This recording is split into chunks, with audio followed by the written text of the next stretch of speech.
स्वागत है आप सभी का। आप देख रहे हैं आपका प्रोग्राम कॉफी पर कुरुक्षेत्र। मैं हूं सौरभ शर्मा। रोज की तरीके से बातें होंगी खुल्लम खुल्ला और वो बताएंगे आपको जो कोई और नहीं बताता। और ये देखिए 2-3 दिनों से तो ऐसी खबरों की बाढ़ आई हुई है, बड़ी बड़ी खबरें, राजनीतिक उठापटक, क्या कुछ नहीं हो रहा है देश की राजनीति के अंदर। सारे मुद्दों पर हम बात करेंगे। प्रदीप सिंह जी प्रोग्राम में आ चुके हैं। सर बहुत स्वागत है आपका। हमारे पॉलिटिकल एडिटर देवेंद्र पराशर हमारे साथ हैं। देवेंद्र स्वागत आपका। और एक आज सरप्राइज गेस्ट हैं आपके लिए, बस उनकी अभी हम रॉयल एंट्री कराते हैं प्रोग्राम के अंदर। 3 बातें व्यूअर्स आज आपके साथ हम करेंगे। इनके अंदर की कहानियां जो हैं वो निकाल के आपके सामने रखेंगे। पहला, राहुल गांधी चाहते क्या हैं? क्या राहुल गांधी की वाकई इलेक्शन कमीशन से कोई झगड़ा लड़ाई है या मामला ही कुछ और है और हम ही लोग देख रहे हैं केवल गलत कि ये चीफ इलेक्शन कमिश्नर या इलेक्शन कमीशन के कामकाज से खुश नहीं है? नंबर 1। नंबर 2 बात ये करेंगे कि ये बीजेपी इतनी टाइट शिप चलाती कैसे है? उपराष्ट्रपति पद के उम्मीदवार का नाम आखिरी वक्त तक बाहर न आ पाना, जबकि उसके बारे में चर्चा कई दिनों से चल रही थी। अंदर खाने एनडीए के पार्टी से भी बात हो रही थी, ऑपोजिशन पार्टी से भी बात हो रही थी, तब भी वो नाम बाहर नहीं आ पाया। और इस नाम के बहाने कितने तीर एक साथ चलाए हैं, कितने निशाने साधे हैं, इसकी बात करेंगे। और नंबर 3, ये तो इंडिया एनडीए की बात हुई। इंडिया गठबंधन, कांग्रेस और विपक्षी दल, क्या वहां पर अब जो राहुल कह दें बस वही सही माना जा रहा है? मतलब राहुल गांधी ही ऑपोजिशन का सारा एजेंडा सेट कर रहे हैं और ऑपोजिशन के सारे नेता राहुल गांधी की लाइन के पीछे खड़े हो जा रहे हैं। इसकी बात हम करेंगे। पहले बात करते हैं सर, जो आज अभी प्रेस कॉन्फ्रेंस हुई, पहले थोड़ी देर पहले की थी ऑपोजिशन पार्टीज ने, उसके बाद बीजेपी ने प्रेस कॉन्फ्रेंस करके जवाब दिया और उन्होंने, संबित पात्रा कर रहे थे, उन्होंने एक सवाल उठाया कि क्या राहुल गांधी को वाकई जवाब चाहिए भी इलेक्शन कमीशन से? इलेक्शन कमीशन ने लंबी चौड़ी प्रेस कॉन्फ्रेंस की है, लेकिन कांग्रेस पार्टी उसके बाद भी सवाल खड़े कर रही है और अब तो सीधा पर्सनल टारगेट कर रही है Gyanesh Kumar, chief election commissioner को। उन्होंने कहा कि इनका मकसद यह है कि देश में किसी तरह अफरा तफरी फैले, क्योंकि इनको यह नहीं दिखाई दे रहा दूर दूर तक कि हम सत्ता में आएंगे किसी तरीके से चुनाव जीतकर, तो इसीलिए अराजकता फैलाओ। उन्होंने ये कहा कि ये लोग चाहते हैं कि देश की जनता के बीच मारकाट मच जाए और भारत का हाल किसी तरह बांग्लादेश, श्रीलंका, पाकिस्तान, अफगानिस्तान जैसा हो जाए। आप, ये पॉलिटिकल आरोप है, लेकिन क्या इसमें कोई सच्चाई देखते हैं आप? नहीं, क्या भविष्य में होगा इसके बारे में तो अनुमान लगा सकते हैं। सबका अनुमान जो है, किसका सही होगा किसका गलत पता नहीं, लेकिन जो अभी तक के फैक्ट्स हैं, आज़ादी के बाद से ये पहला मौका है जब लगातार 11 साल कांग्रेस पार्टी सत्ता से बाहर है। केंद्र की सत्ता की बात कर रहा हूँ। इतने लंबे समय तक कभी बाहर नहीं रही। जनता पार्टी का शासन 2.5 साल का, फिर 11 महीने वाले प्रधानमंत्री हुए 2-3, उसमें भी ज़्यादातर जो है कांग्रेस के समर्थन से ही बने। कुल मिलाकर 2 टर्म में अटल जी की सरकार रही लगभग 6 साल। और वो सरकार जो है गठबंधन की सरकार थी, कमज़ोर सरकार थी। कांग्रेस के लिए उसको दबाना और अपना काम कराना आसान था। ये सरकार आई है 2014 से और 2025 में आ गए हम लोग। कांग्रेस की कुछ नहीं चल रही है। जिस तरह से वो सिस्टम को, वो कश्मीर फाइल्स का जो डायलॉग है कि सरकार भले ही तुम्हारी हो, सिस्टम हमारा है, तो मोदी ने बताया कि सरकार भी हमारी है और सिस्टम भी हमारा बन रहा है। तो सिस्टम को जिस तरह से मैनिपुलेट कर लेते थे उस तरह से नहीं कर पा रहे हैं। तो ये जो हताशा है, और दूसरी बात जो आपने कहा कि जो आरोप, राजनीतिक आरोप की जो है उम्मीद नहीं लग रही है, तो इस हताशा से पता चल रहा है कि उनको उम्मीद नहीं लग रही है। इतना डेस्परेशन क्यों? भाई, चुनाव में हार जीत होती रहती है, कोई नई बात नहीं है, दुनिया में कोई अनोखी बात नहीं है कि एक पार्टी लगातार कई, यही जो पार्टी सत्ता में है इसका तो इतिहास है चुनाव हारने का ज़्यादा। अगर आप कल्पना कीजिए कि ये डेस्परेट हो गए होते, इनके साथ तो आरएसएस जैसा संगठन था जिसकी पूरे देश में शाखाएं हैं, पूरे देश में जिसका नेटवर्क है। अगर ये अराजकता पर उतर आते कि हमको सत्ता नहीं मिल रही है, इसका मतलब बेईमानी हो रही है। बेईमानी कैसे की जाती है इसकी शुरुआत तो कांग्रेस ने की। 1951 का चुनाव याद कीजिए आप। जम्मू कश्मीर में सत्ता शेख अब्दुल्ला के हाथ में रहे, इसकी पूरी कोशिश की और सफल हुए जवाहरलाल नेहरू। जो बंटवारा हुआ तीनों खित्तों में सीटों का, 43 सीटें मिली घाटी को, 30 सीटें मिली सिर्फ जम्मू को और 2 सीटें सिर्फ लद्दाख को मिली। पार्टी कौन सी थी चुनाव मैदान में? National conference. कांग्रेस ने कहा हम चुनाव नहीं लड़ेंगे, नेशनल कॉन्फ्रेंस सरकार बनाए। दूसरी पार्टी थी प्रजा परिषद। प्रजा परिषद का उसको मालूम था घाटी में हमारा कुछ है नहीं, तो वहाँ उन्होंने उम्मीदवार खड़े नहीं किए, जम्मू में उम्मीदवार खड़े किए। नॉमिनेशन पेपर की स्क्रूटनी में 13 उम्मीदवारों के नॉमिनेशन खारिज कर दिए गए।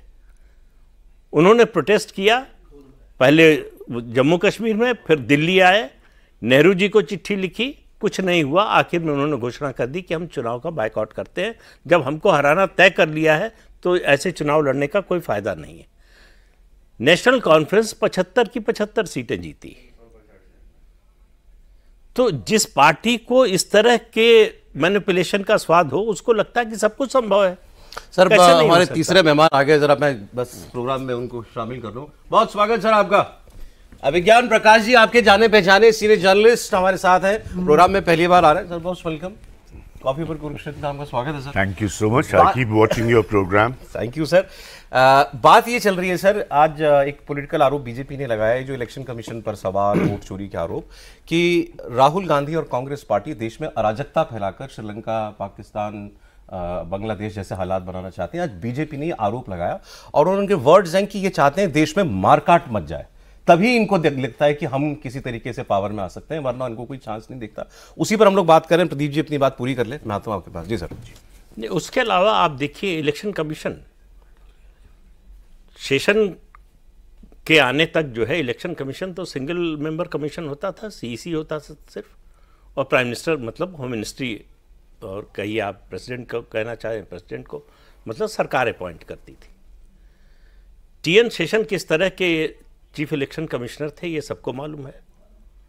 परेशानी होने लगी कांग्रेस पार्टी को, जब ये लगा कि टीएन शेषन काबू में नहीं आएंगे, तो कमीशन को 3 member commission, multi member commission बना दिया गया, और ये कहा गया कि कोई वीटो नहीं होगा सीईसी के पास, वो फर्स्ट एमंग इक्वल होगा, लेकिन सबका अधिकार बराबर होगा। अगर विवाद हुआ तो बहुमत से फैसला होगा। ऐसा हुआ भी है? हाँ, ऐसा हुआ भी है कि सीईसी का नहीं चली और बाकी 2 इलेक्शन कमिश्नर्स की चली। तो इस, और फिर हम लोग अभी कार्यक्रम से पहले नवीन चावला की बात कर रहे थे, शाह कमीशन में जो है उनको इंडाइट किया, कहा इस आदमी को भविष्य में कोई भी जिम्मेदारी का पद नहीं मिलना चाहिए। और जब ये इलेक्शन कमिश्नर बना दिए गए, उस समय के सीईसी ने राष्ट्रपति को चिट्ठी लिखी जाते जाते कि आदमी जो है इस पद के लायक नहीं है, इसको प्रमोशन तो नहीं मिलना चाहिए। ये सूचना देता है कांग्रेस पार्टी को। मीटिंग में से निकलकर मजाक होने लगा था कि भाई अगर इलेक्शन कमीशन की मीटिंग हो रही है तो कितनी बार वॉशरूम जाते हैं नवीन चावला, इसकी चर्चाएं होने लगी थी। उस आदमी को सीईसी बना दिया गया, और एमएस गिल इलेक्शन कमिश्नर बने, सीईसी बने, उसके बाद राज्यसभा के मेंबर बने, और फिर जो है मंत्री बने। तो ये ट्रैक रिकॉर्ड है कांग्रेस का।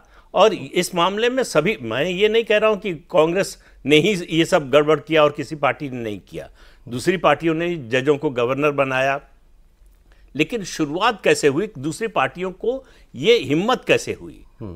एक सुप्रीम कोर्ट के जज थे जिनके रिटायरमेंट के 3 दिन बचे हुए थे, और 3 दिन पहले राष्ट्रपति भवन से कम्युनिके जारी हुआ कि उनको उड़ीसा का राज्यपाल नियुक्त कर दिया गया, रिटायरमेंट से 3 दिन पहले। जी, तो ये परंपरा है। ठीक तो है। कांग्रेस के लिए ये नॉर्मल बात है। आप कह रहे हैं कि आपको दिख रहा है कांग्रेस डेस्परेट है? बहुत ज्यादा डेस्परेट है। ठीक है, लेकिन राहुल गांधी लगातार 3 चुनाव हारना, और तीनों राहुल गांधी के नेतृत्व में हारे। बट ये कहना बीजेपी का कि राहुल गांधी पब्लिक को उकसाना चाहते हैं, ये पैटर्न देखिए ना आप। किसान आंदोलन देखिए, सीए के खिलाफ आंदोलन देखिए, उसके बाद राफेल पर जिस तरह से माहौल बनाने की कोशिश हुई, पेगासस का मुद्दा जिस तरह से बनाने की कोशिश हुई, तो लगातार एक के बाद एक जो है, सोरोस खुलेआम कह रहा है कि हमने तो 1000 करोड़ रुपया रखा हुआ है भारत में तख्ता पलट के लिए। तो ये जो बातें पब्लिक में हैं, केवल उन्हीं पर चर्चा कर लीजिए। सर आप बताइए, दोनों पक्षों का ये कहना है कि कांग्रेस और अपोजिशन कह रहा है हमको सिस्टम रिग्ड है, सिस्टम पर भरोसा नहीं है, चुनाव ठीक नहीं हो रहे हैं, और बीजेपी कह रही है कि अराजकता चाहते हैं। ये सिर्फ पॉलिटिकल आरोप हैं या दोनों में से किसी के आरोप में दम है? मैं भी प्रदीप जी को सुन रहा था। पहली चीज तो एकदम स्पष्ट कर दूं, क्योंकि आपके प्रोग्राम में पहली बार आया हो, ये सब प्योर पॉलिटिक्स है। World wide it's an accepted phenomena कि जो सत्ता में रहता है वो अपने, और अमेरिका तो बहुत ज्यादा भ्रष्टाचार के किस्सों का के लेजेंड्स है वहां पर। कोई अमेरिकी सिस्टम को कभी भी जो है वो महान नहीं मानना चाहिए किसी भी तरह से, वहां का तो राष्ट्रपति तक पर आरोप है। वो हमेशा ऑटोनोमस बॉडीज को पीछे से इन्फ्लुएंस करता है। कांग्रेस का खुद का इतिहास है। अभी एक सज्जन का इन्होंने नाम लिया, नवीन चावला, जिनको मतलब अगर आज के परिवेश में देखा जाए तो वो थे इलेक्शन कमीशन के कांग्रेस के आदमी, राइट। ये आरोप है। अब प्रॉब्लम क्या हो रही है? प्रॉब्लम असलियत में ये हो रही है जो मुझे बहुत तकलीफ दे रही है, सबको दे रही होगी, सब देश के चिंता से भरे हुए व्यक्तियों को दे रही है कि इस राजनीति में जो देश का हकदार वोटर है, किसी भी राजनीतिक सिस्टम की मक्कारी या दबाव में उसका हक नहीं मारा जाना चाहिए। प्रायोरिटी ये है। कांग्रेस, आपने एग्जाम्पल दिए प्रदीप जी ने, कांग्रेस स्वाभाविक है, विपक्षी पार्टी है तो लगातार हर मुद्दे पर वो दबाव बनाएगी, चाहे वो राफेल हो या कोई भी और हो। जब बीजेपी थी तो वो संसद पता नहीं कितने कितने महीनों मैंने पार्लियामेंट कवर करने की है, वो चलने ही नहीं देती थी। बेहतरीन विपक्षी दल था, अगर आप उस लिहाज से देखें तो कोई भी दोनों साइड से कोई नया काम नहीं कर रहा है, कुछ अद्भुत नहीं हो रहा है भारतीय राजनीति में। ये कोई भी कहे कि हमने फलाना ऐतिहासिक कर दिया और ढमाता ऐतिहासिक कर दिया, ऐसा कुछ नहीं है। इंस्टीट्यूशंस के खिलाफ और इंस्टीट्यूशंस के साथ भर भर के खिलवाड़ किया इंदिरा गांधी ने। जितनी बार राहुल गांधी खुद बात करते हैं, वो स्वतः उनको अपने चचा संजय गांधी को याद करना चाहिए। अगर इंस्टीट्यूशंस की बात होती है तो किसी ने कुछ नया नहीं किया है।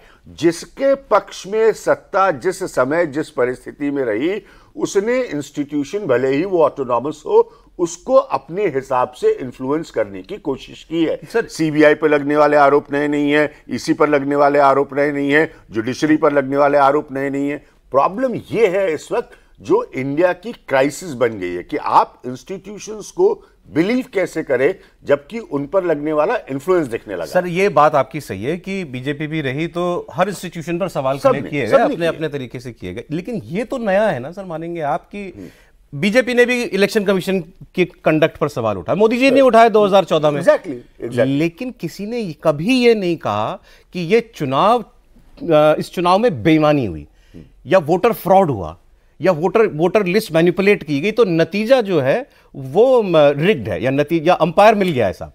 ये आरोप कभी नहीं लगा। किसी ने चुनाव के नतीजे मानने से कभी इनकार नहीं किया। यहां तो चुनाव के नतीजे नहीं माने जा रहे। मैं इसका भी जवाब देता हूं, बहुत अच्छा प्रश्न है आपका। देखिए, पहली बात, और हम लोगों ने वो दिन देखे हैं, प्रदीप जी ने स्वाभाविक है देखे होंगे, खूब चुनाव पर रैगिंग के आरोप लगे हैं, ठीक है। बूथ के बूथ गायब हो जाते थे। उत्तर प्रदेश से बिहार तक का तो बड़ा खास उदाहरण है। ऐसी ऐसी परिस्थितियां होती थी कि जब पूरे पूरे दिन वोटिंग नहीं होती थी और एकदम से शाम को 4 बजे के बाद वोटिंग हो जाती थी। अब उस समय क्या इतिहास में टेलीविजन है, इतिहास में ज़्यादा आप जा नहीं सकते। प्रॉब्लम, आपने सही बोला कि किसी ने यह आरोप नहीं लगाया कि आपने एक्स चुनाव वोट चोरी करके, रिड्यूस करके या एनहांस करके, बढ़ाकर या घटकर वोट चोरी करके चुनाव जीता है।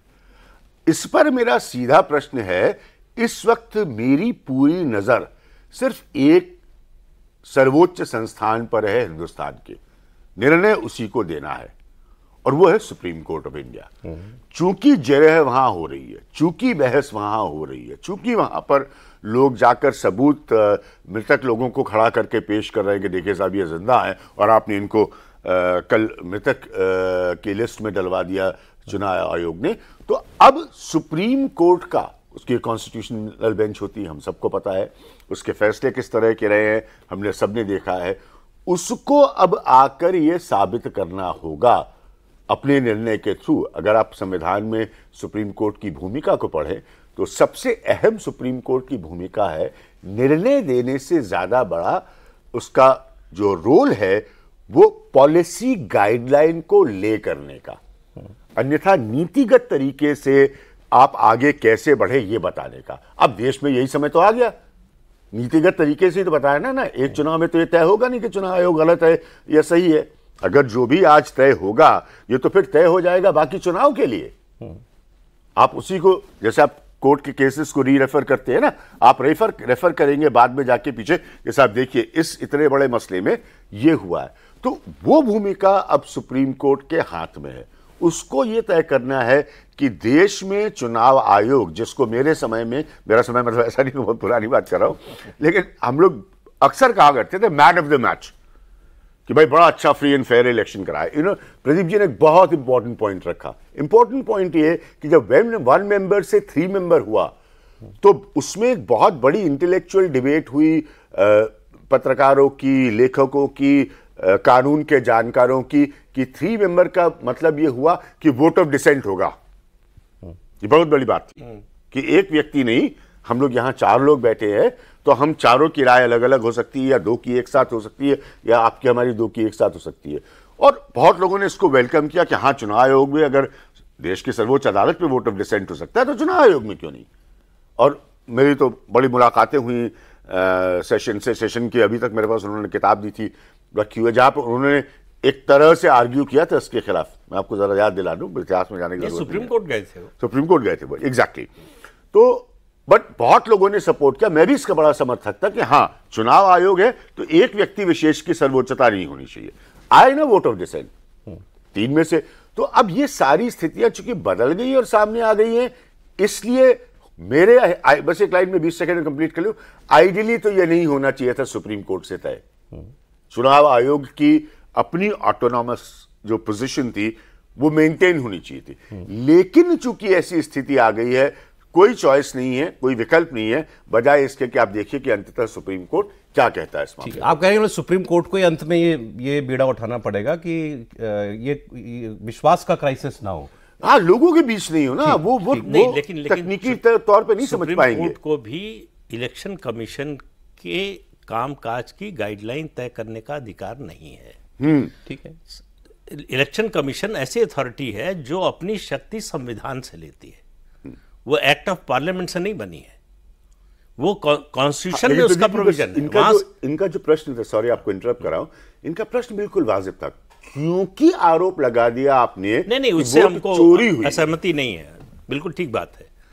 दूसरी बात यह है कि इलेक्शन कमीशन, चुनाव का जहां तक मामला होगा, इलेक्शन कमीशन फाइनल अथॉरिटी है।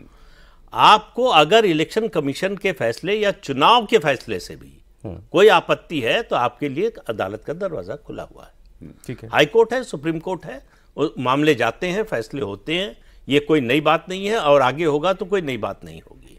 तो इसलिए इलेक्शन कमीशन जो है, उसकी अथॉरिटी जो है, वो किसी तरह से उसको डाइल्यूट नहीं किया जा सकता कि सुप्रीम कोर्ट तय करेगा कि तुम ये काम करोगे या नहीं। डायरेक्ट नहीं कर सकते, डायरेक्ट नहीं कर सकता। क्या अगर गलत कर रहा है तो सुप्रीम कोर्ट कह सकता है कि आप गलत कर रहे हैं। समझना आपसे चाहता हूं, क्या जो बात आज बीजेपी ने कही है, सरकार के अंदर क्या ये चिंता है कि एक क्राइसिस ऑफ क्रेडिबिलिटी खड़ा करने की कोशिश ऑपोजिशन या राहुल गांधी कर रहे हैं, और इसमें अगर वो कामयाब हो गए तो लोगों के मन में सवाल ना पैदा हो जाए? लोगों को लेके तो वो निश्चिंता नजर आती है कि लोग समझ रहे हैं, और उसी हिसाब से आप समझें कि चुनाव आयोग ने जब प्रेस कॉन्फ्रेंस किया तो जाहिर तौर पर सत्ताधारी पक्ष को ये लग रहा था कि कम से कम जितने सवाल खड़े हुए उसका जवाब देने का इससे बेहतर मंच नहीं हो सकता था। जैसे पार्लियामेंट में भी जब डिबेट नहीं होने की बात होती है इस पर, तो सरकार की तरफ से यही कहा जाता है कि भाई अगर अपोजिशन चुनाव आयोग को लेकर कोई आरोप लगाएगा तो उसका जवाब कौन देगा। पार्लियामेंट में चुनाव आयोग तो आ नहीं सकता, और सरकार उनके प्रवक्ता के तौर पर उस फैक्ट्स को नहीं रख सकती। अगर इलेक्टोरल रिफॉर्म्स की बात हो तो वहां पर वो, क्योंकि बिल सरकार का होता है, सरकार के कानून मंत्री का होता है, वो जवाब दे सकते हैं। लेकिन यहाँ पर तो अगर चुनाव को लेकर, चुनाव आयोग की कार्यशैली को लेकर अगर अपोजिशन सवाल खड़ा करे पार्लियामेंट में, तो कौन देगा जवाब? तो बेहतर था कि पब्लिक डोमेन में चुनाव आयोग प्रेस कॉन्फ्रेंस करके करे, वो कहा जाए। तो लोगों को लेकर तो निश्चिंत हैं, लेकिन ये जरूर थिंकिंग समझ में आती है कि उन लोगों को ये लग रहा है कि एकदम डिजाइन के तहत तो बहुत एग्रेसिव वे में राहुल गांधी इस काम को कर रहे हैं। और कुछ फैक्ट्स देखें तो आपको समझ में भी आएगा। जैसे महाराष्ट्र में वोटर बढ़ गए, समस्या; बिहार में वोटर घट गए तो समस्या। जिन 65 लाख लोगों के कटने की बात है, वो तो ऑलरेडी वेबसाइट पे आ गया है सुप्रीम कोर्ट के आदेश के बाद, वो सारे नाम आ गए हैं, तो आप वहाँ पे चेक कर सकते हैं। दूसरी चीज़ की, जैसे डेलीगेशन मिलने जाना था 300 सांसदों का, 5 सांसद भी जाएंगे तो उस बात की इफेक्टिवनेस वही रहेगी, क्योंकि वहाँ पे आपको ज्ञापन देना होता है। उन्होंने तो 30 को कह रहे थे, तो ऐसा तो नहीं है ना कि बोर्ड पे आपको सवाल जवाब करके समझाना है कि मैं नहीं समझा पा रहा हूँ, ये समझा दे। डेलीगेशन में ही जाना है सांसदों का तो 10-10 का डेलीगेशन पर डे जा सकता है, अलग अलग सेशन में जा सकता है। एक साथ 300 लेके जाना मतलब कि आपको वो काम करना नहीं है, वो आपको एक माहौल बना, आपको जवाब चाहिए ही नहीं, आपको जवाब चाहिए नहीं, आपने एक अपना माइंड बना लिया है। और इस तरह से, और दूसरी चीज़ हम लोग हमेशा ये बात कहते हैं कि चुनाव सुधार, मतदान और चुनाव आयोग ये क्रमशः सुधार की प्रक्रिया में है।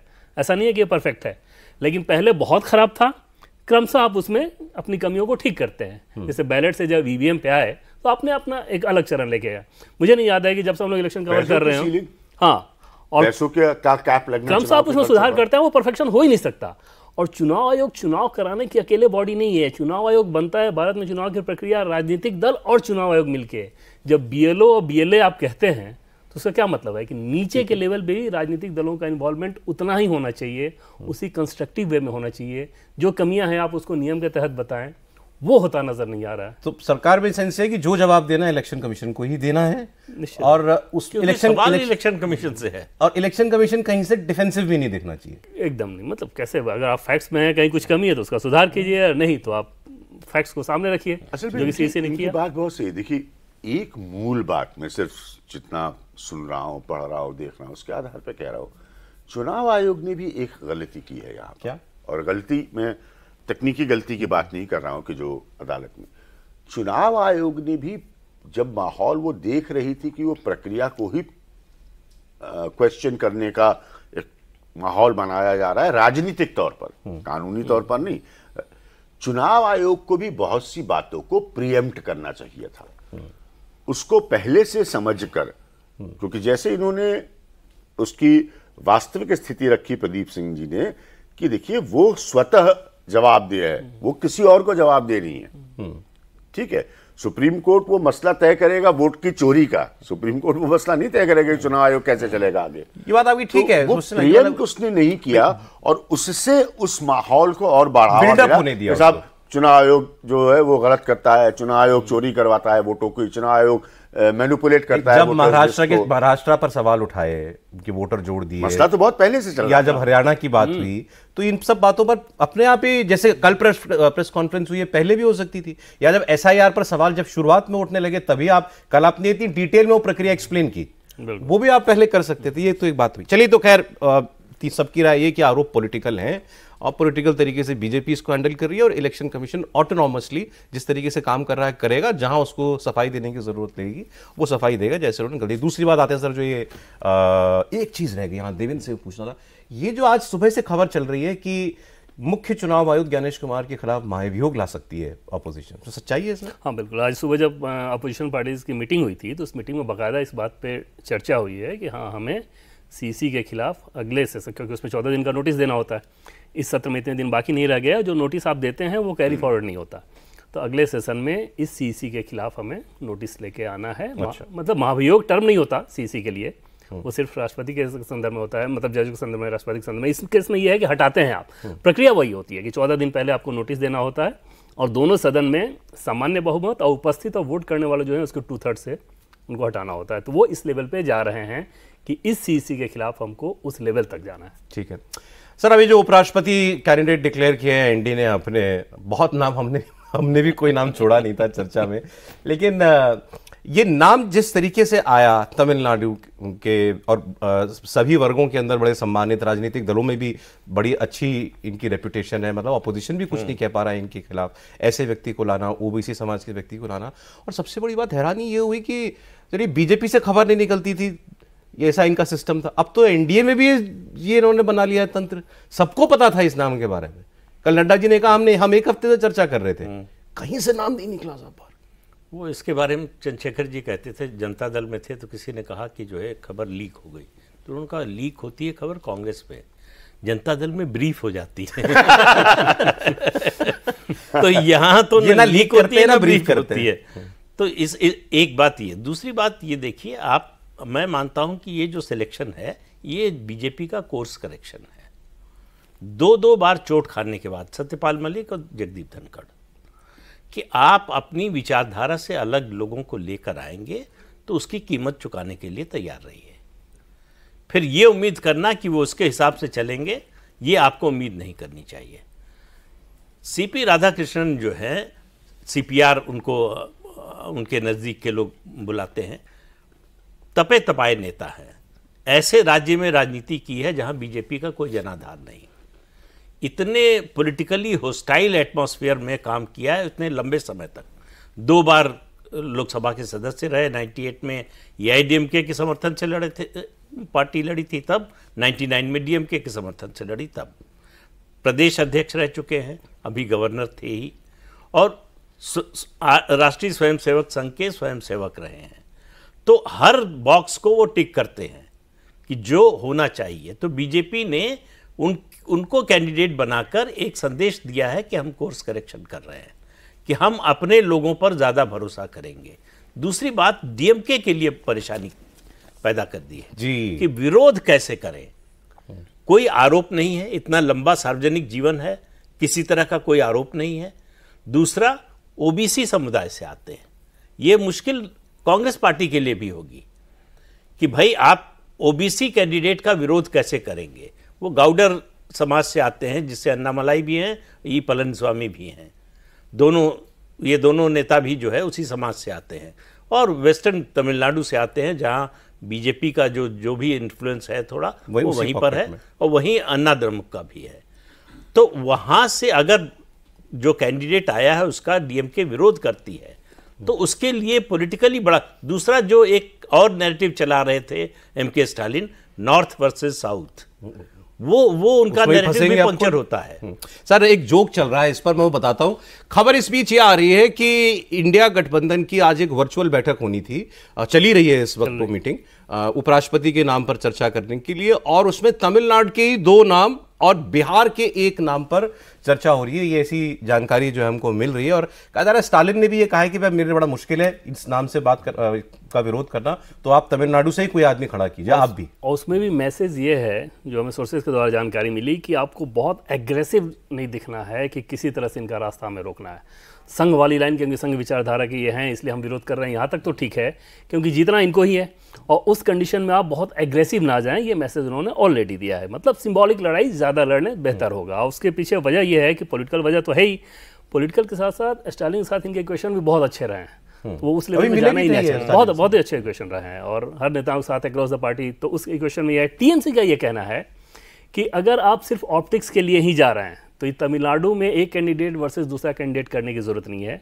उस कंडीशन में बिहार में इलेक्शन होना है तो बिहार से एक नाम आप लेके आ जाएं, ताकि हम उस पर वहाँ पे दबाव बना सके। हाँ, उत्तर प्रदेश में अगर कोई जाट है तो वो नाम हम लोग लेके आ जाएं, कोई प्रोमिनेंट नाम, कि भले ही नंबर्स में हम ना फंसे, क्योंकि नंबर्स हमारे पास है नहीं, लेकिन ऑप्टिक्स में जरूर हमें एक अलग माहौल मैसेजिंग करनी है, तो फिर किसी दूसरे राज्य में फायदा उठाने के लिए वहीं पे ना जाएंगे तमिलनाडु में एक वर्सेस दूसरा। मजाक देवेंद्र ये चल रहा, और आप बताइए इसमें कितनी सच्चाई, सर आप भी बताइएगा, कि कांग्रेस डोरे डाल रही है चंद्रबाबू नायडू पे, एनडीए के एलआई पे, और बीजेपी अब डोरे डाल रही है स्टालिन के ऊपर। हाँ, इसमें मैं आपको बता दूं कि जैसे इस नाम की अगर बात है सीवी राधाकृष्णन की, तो इस नाम की शुरुआत में बीजेपी के सोचने से पहले चंद्रबाबू नायडू ने यह सोचा था।